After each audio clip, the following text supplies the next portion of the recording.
Okay, thanks for tuning into Stampscaping 101. In this video, what I do is I go into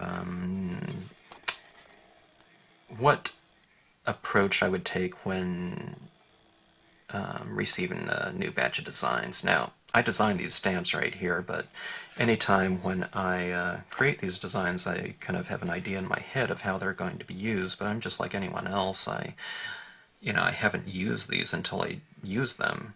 So, you want to see how they blend together for the most part. Did I do a decent job in kind of creating the edges of all these different types of designs where they can be used very hopefully in a nice easy fashion where they blend in with one another with their sibling designs and designs from other companies as well. But doing these things that I call stamp sketches and just taking your stamps and just doing some freeform stamping. I have some examples on sets number 6 through 12, and it shows some different compositions in here of how they're used in their entirety, with the complete set, and how you can use other stamps within the sets just on their own, separate from other images within there, in kind of some different formats. Here's a square composition, here's a 2x2 inch Stampbord tile, etc. But anyways, just kind of going in there and just doing some freeform stamping is a good way to get familiarized with the stamps, how they work in conjunction with one another, how they work separately with one another, how they work with other stamps that you might already have if you do have some other scenic stamping elements. Like for example down here, this ledge and reed stamp could be used from the nature set number 6, which was also used in a separate video. But anyways, quarter page scenes, glossy cardstock, Stampbord tiles in various sizes and shapes. In another video, what I'll do is I'll go into, I don't want to make this video 3 hours long, so what I did was these two scenes right here were also Stampbord sketches, and I finished them off in a separate video, okay?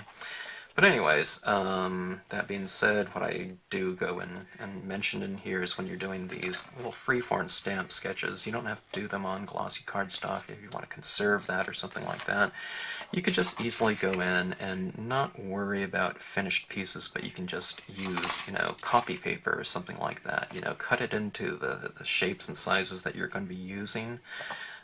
Typically in your whatever types of shapes that you tend to use, or ratios or whatever, cards, and cut them out and just do, just really quick freeform stamping. You can just do it, for the most part, I just did it in, black ink right here. So I just finished this scene off that I did in this video here, but in reality, if I was doing this, where I have this moon in here and the moon is casting this bluish cool light, I probably would really, if I planned it out, I would do it, that moon in a dark blue as opposed to doing it in black.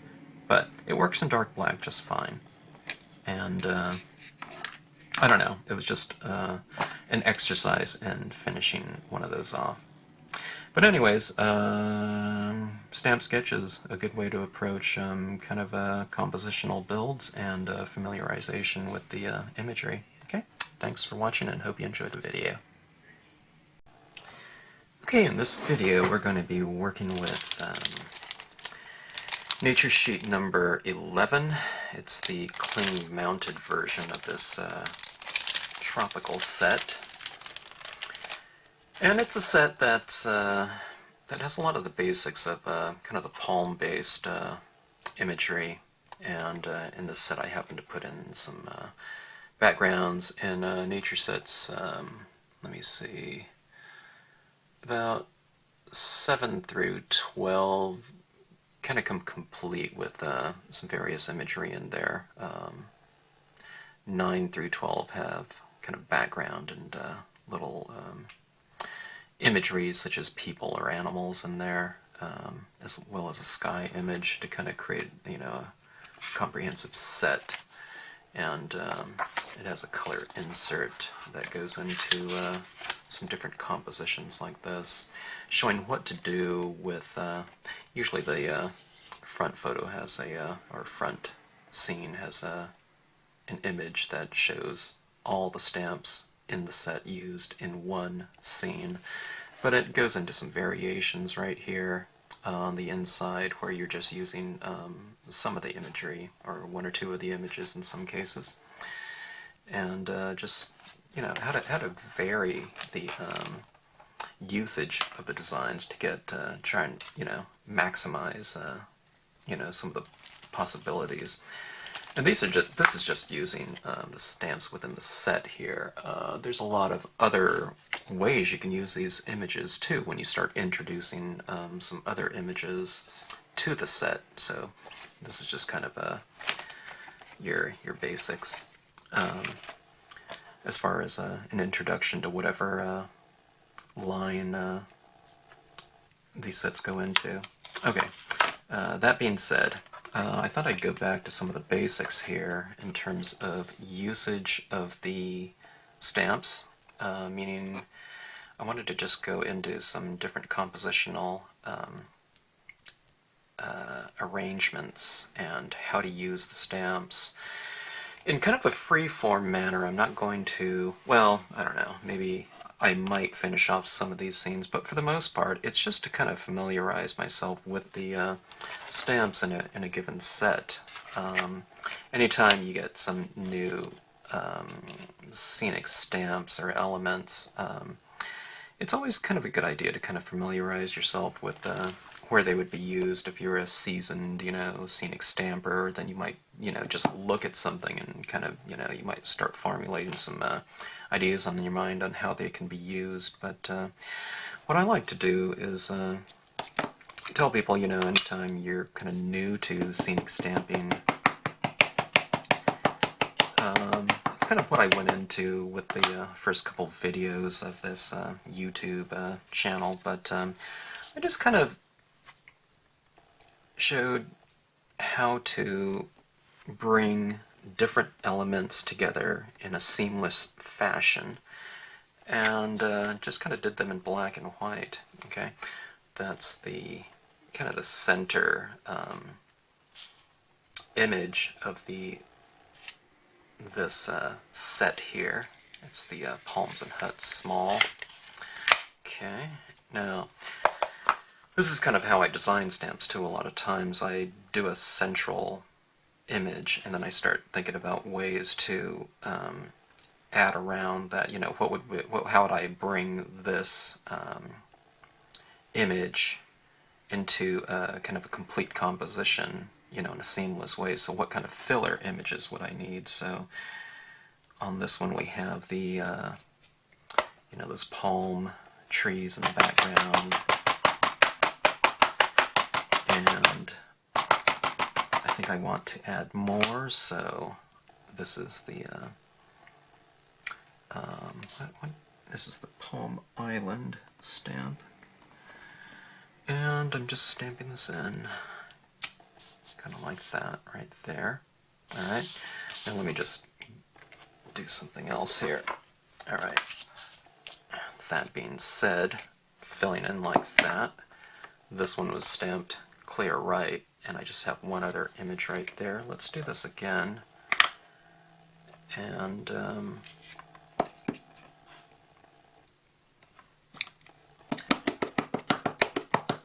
let's kind of put it more in the middle of the scene. Now if I want more water, I stamp this higher in the composition. If I want more sky, then I can stamp it lower. If you want it, a little bit of sky and water, then you'd stamp it somewhere in the middle here. Let's just say for some variation, let's change the height of it a little bit.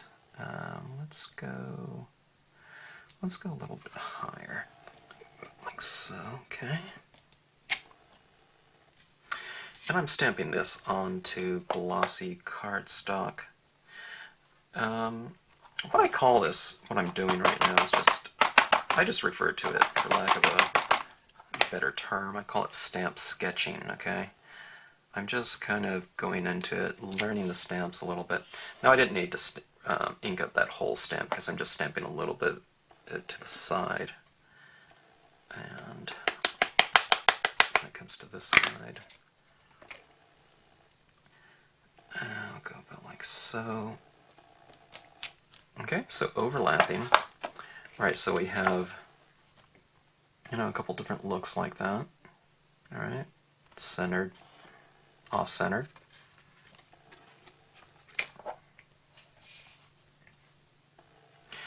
Let me see here too. Let's bring another impression of this into the mix. Okay, now we're looking at this stamp as representing a certain distance, okay? I can also come in here like this and introduce, a little bit of another island in the foreground or something like that, or a little, let's say this is a cove and it kind of comes around like that into the scene. And just to balance it off on this side, maybe I won't go perfectly, on the same, I don't know, plane as that, but maybe I'll go a little bit farther down or have it coming from off the page, something like this. And we have something going like that there. Okay, so this is your stamp sketches, okay? I would fill in more things in the foreground. And, well, let's see, let's do that here. Let's take these palm fronds. One of them kind of bends one way and the other one kind of bends the other way. Let's see, I can probably use something down here. Let me see if that would be the right one. Yeah, something like that.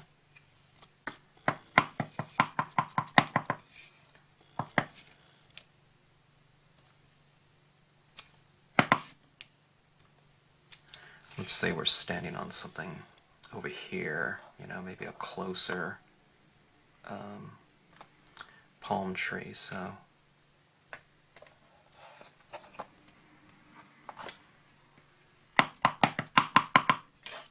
okay, maybe have this one bending the other way. Alright.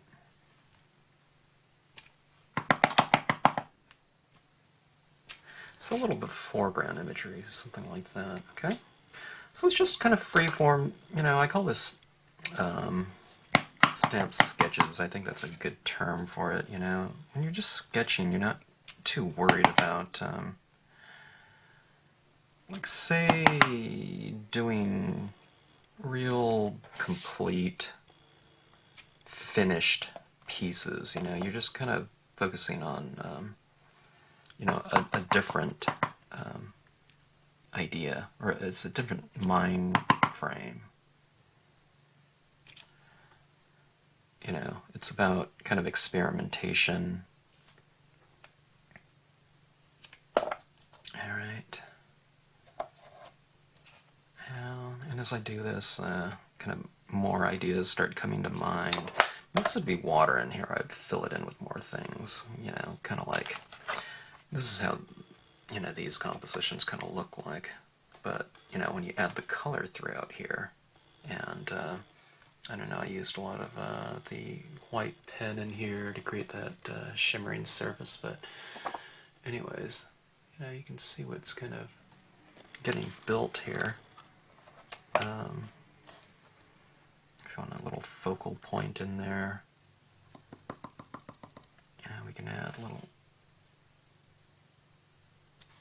person kind of out in that little bay or whatever. I wouldn't do two of these. I don't think that would look too much.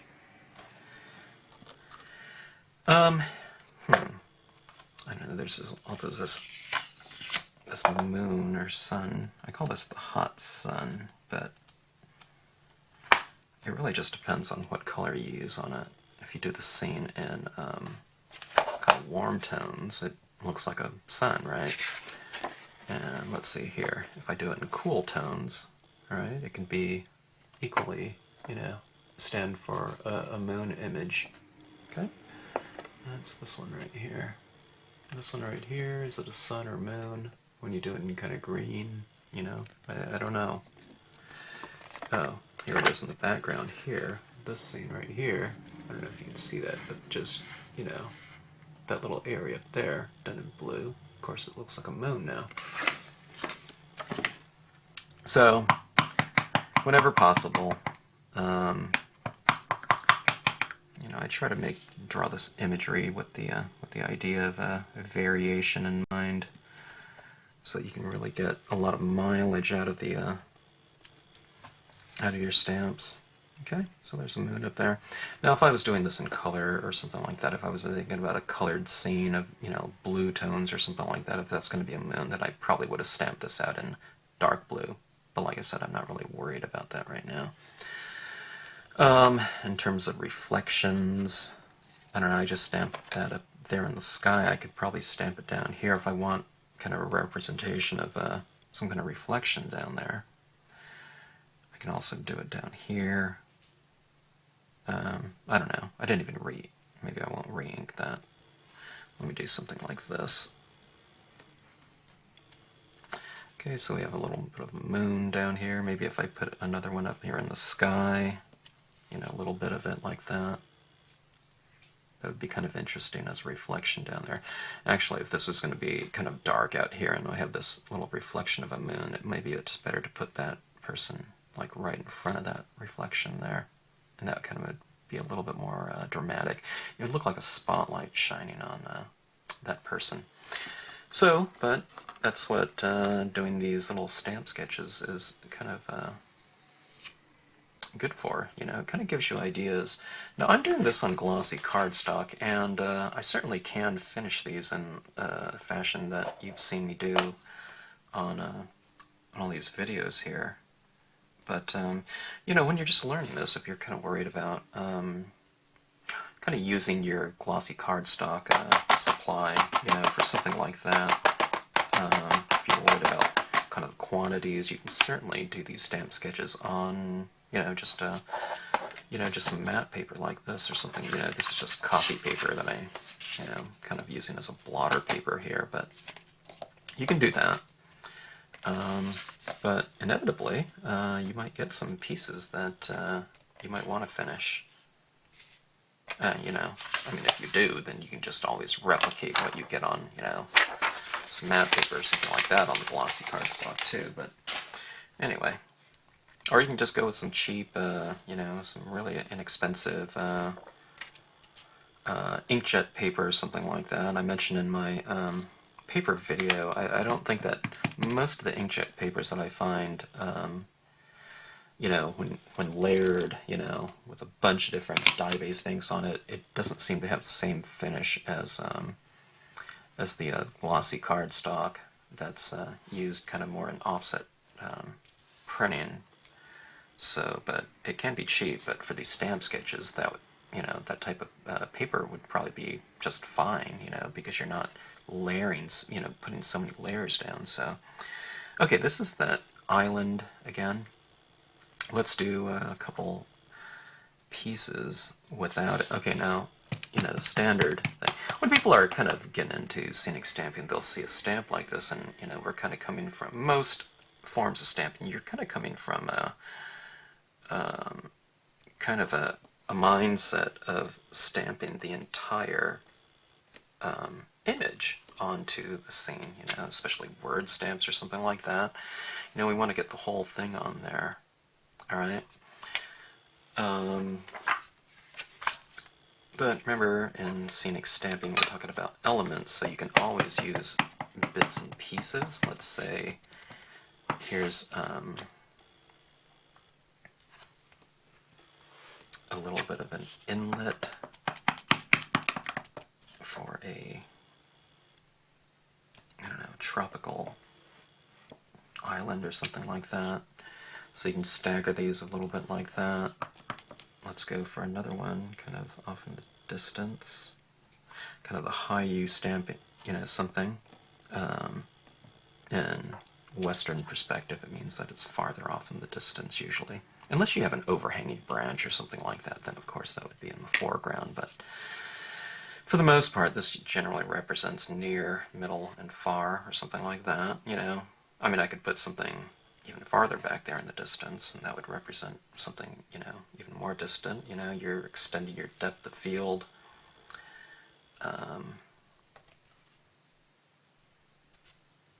Now let's do something like that. Let's put, I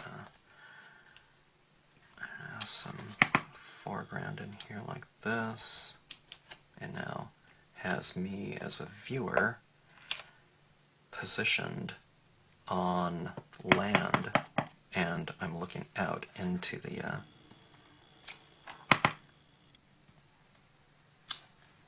scene. Okay, let's see something here. And through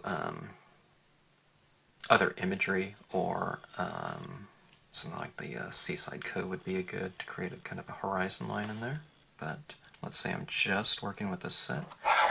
I can always, and I've done this in other scenes, I can just create a horizon line like there and bring in some tones like this.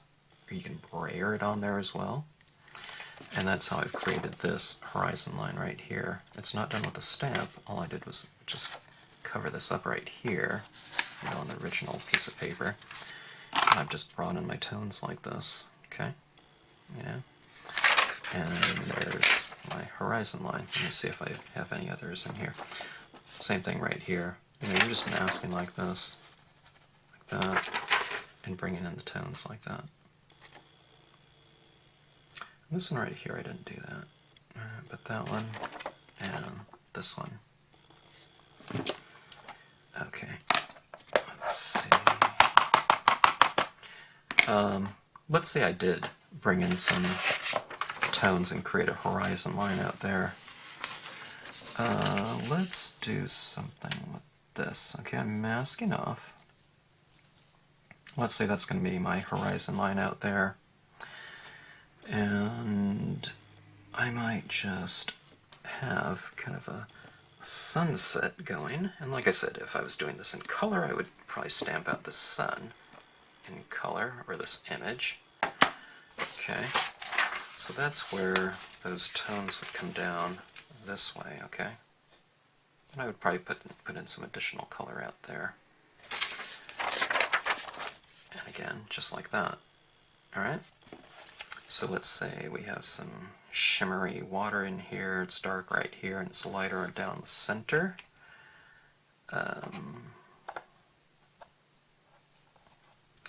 Why not? Let's put in a little figurine down here somewhere, kind of rowing at dusk or whatever. And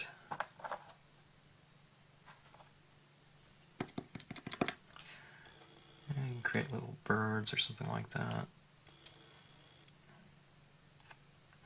It's kind of a little migration. Alright. These are all quarter page scenes right here. Let's see.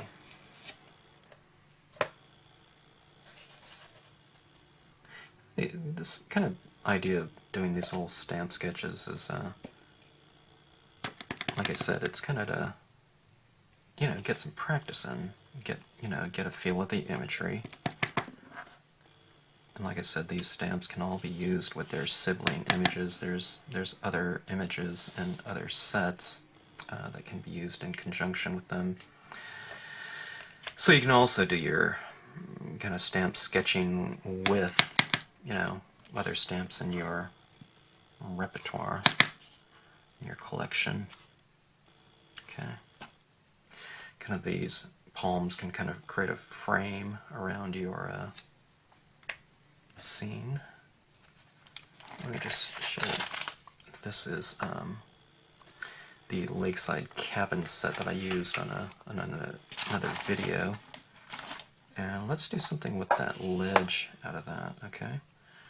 This ledge right here is not kind of terrain specific because it doesn't have like a pine tree or a palm tree on it. So I can always do something like this.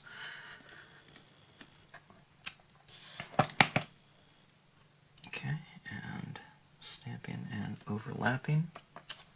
Okay.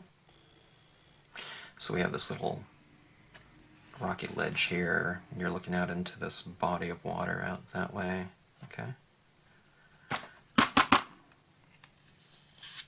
And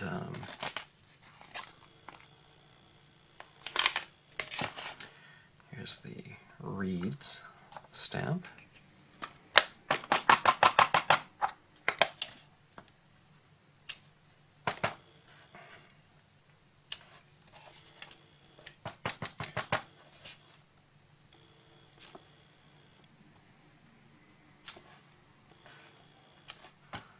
Yeah, something like that. I don't know. This is looking really symmetrical. Too symmetrical for me. But, I don't know. Let's see something here. Let's do something. Let's do something a little bit off-center. Let's say I have this sun or moon back in here. And, let's say I put these birds in, something like that.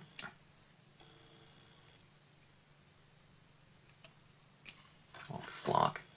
And I think what I would do, as far as my lighting in this scene, I put that off center right here, and what I would do to create a little bit of visual movement is I would have that sun kind of casting its light this way, to kind of create this diagonal there for compositional purposes. Okay, now that's using the, there's a lot of other things you can do. You can do, it'd be kind of cool to do a reflection with just two suns or two moons in the scene. Oh, why don't we do that? Let's see here.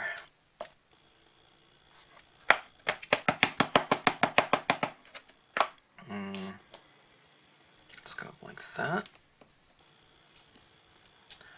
And it wouldn't be a complete mirrored reflection. I could turn this upside down like this, but I don't know. Usually I just go like that. A mirror stamp would be, a little bit more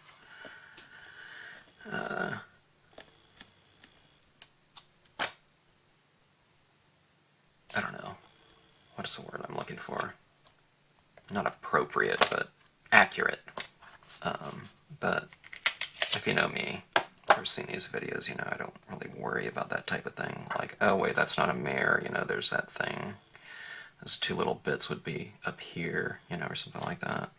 But for me, that is not something that I tend to care about.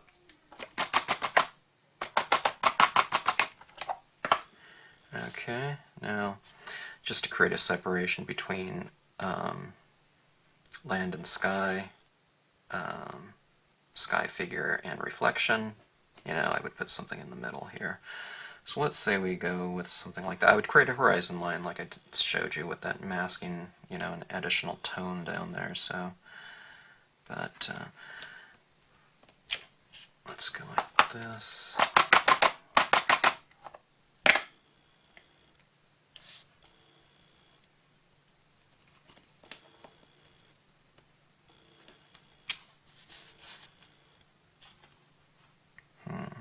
Let's go with one more. They say that for compositional reasons, sometimes having kind of an odd number of things compositionally is just more pleasing to the eye. So here's like 3 real main elements, right, like that.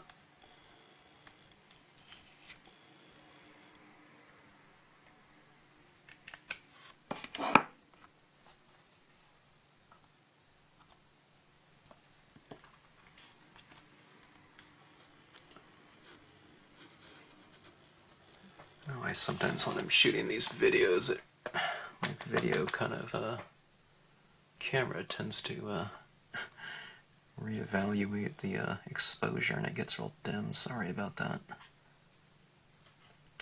Let's see, where should I put this? I'll put this guy somewhere like that. Where do I want him? I always kind of tell people if they don't know where to put in like one of these little fill-in elements to kind of move it around the scene. Now where you place these little figurines kind of creates a visual anchor in terms of size.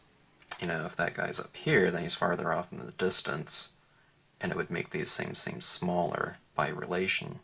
You put them a little bit lower, by relation, it makes these trees seem a little bit larger, because remember, he's supposed to be closer to you, so if he's way in the distance out here, just by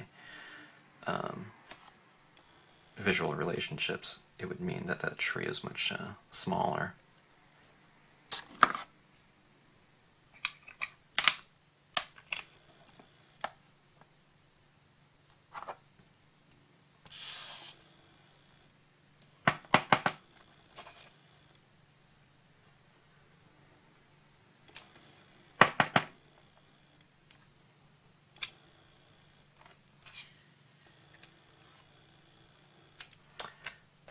Creating a little bit of foreground.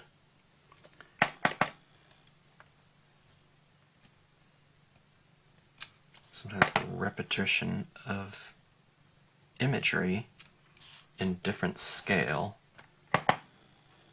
creates that relationship and a little bit of continuity. So that's why, you know, I think the reeds down here look really good too. But sometimes just, you know, to create that continuity between the different elements within a scene like that, having kind of a palm frond somewhere a little bit larger, you know, can kind of wrap everything together a little bit, you know, when you do something like that. So, okay, those are some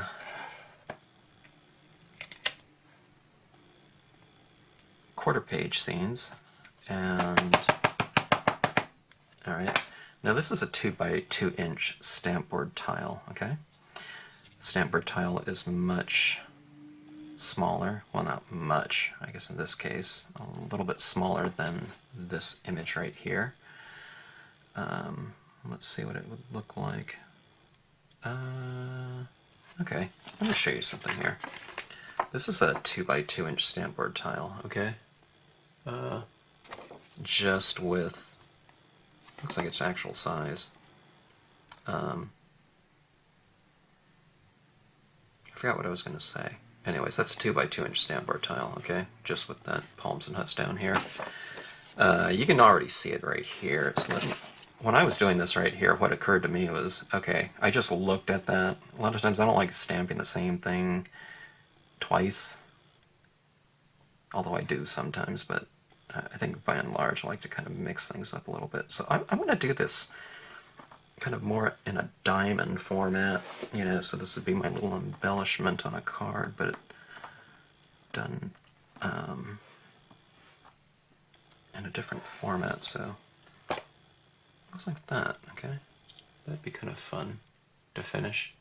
So no matter how large scenes get, even the 3 by 4.5 inch version of this Palms and Huts, you can take, you know, a smaller Stampbord tile like this and focus a smaller area and just stamp that part out, okay? So just like you can use portions of your imagery, you know, like that, you know, it's little bits and pieces off the side. You can also dissect just certain little areas of your imagery and create, you know, different uses for them.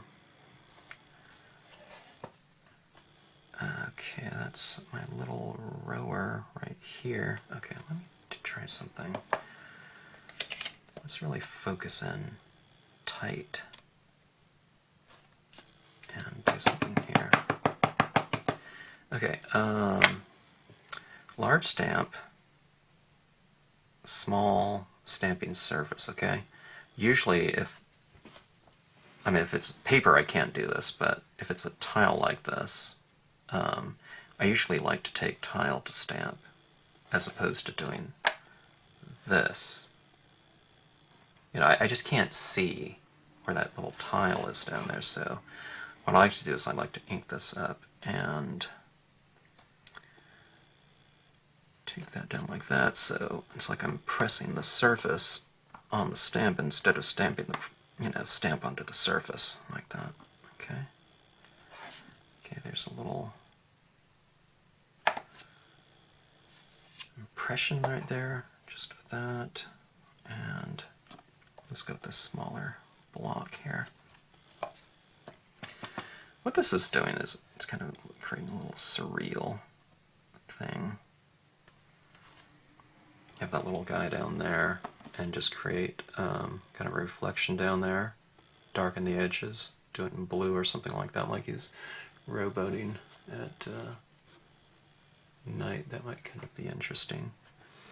And let's go with this really dinky piece. This is a 1 by 1 inch. I don't know what they call it, inchy or something like that.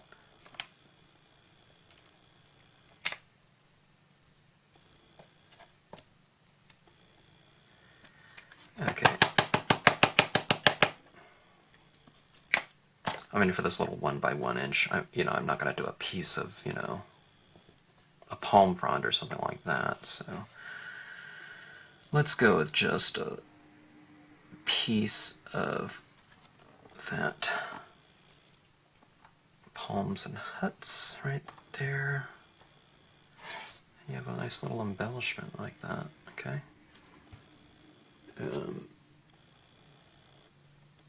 Yeah, a little piece like that on a 1 inch tile is kind of fun. Let's do something else. Let me see if I can get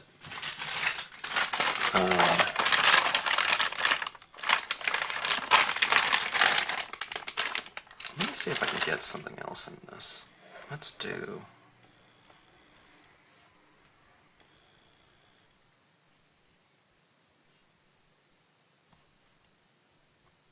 alright, I just took stamp to tile. Exactly what I said I usually don't do, but anyway.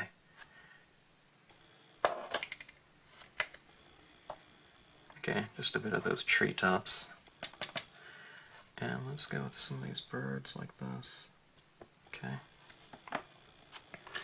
And I would do a little sky or something like that in there. It could be a little embellishment for something. You can have these little tropical pieces, around on a card arrangement or something like that. But sometimes on the smallest, I used to have a coworker, and she did a ton of little 1 inch tiles. You could find her in the Stampbord gallery. She did a ton of little, like a series of like all these little pieces like that. And, it's really surprising just how complete a composition you can do. This is the Reed stamp right here. How complete a composition you can do in a very tiny area. You can do these, pretty complete little landscapes. I mean, they're simplistic, of course, but a lot of them had foreground and background in there. You can't work too many layers of depth. But, just in one little tiny scene, here's this grass right here, and I can do little birds in the background or something like that. And I can bring this together with some other colors. So, anyways, I'll take, a few minutes to finish off 1 or 2 of these pieces here, and I'll show it in the beginning of this video, which you've already seen, of course. But anyways, just doing stamp sketches, kind of getting the feel of the stamps and different applications of them. I mean, I use this minimally too, in terms of not really introducing, a lot of different, outside elements outside of the set. I'm saying, into the compositions right here, but you know, you add one or two elements, and you know, in theory, the amount of compositional variation can really go up. So, anyways, I want to thank you for watching, and hope you enjoyed the video.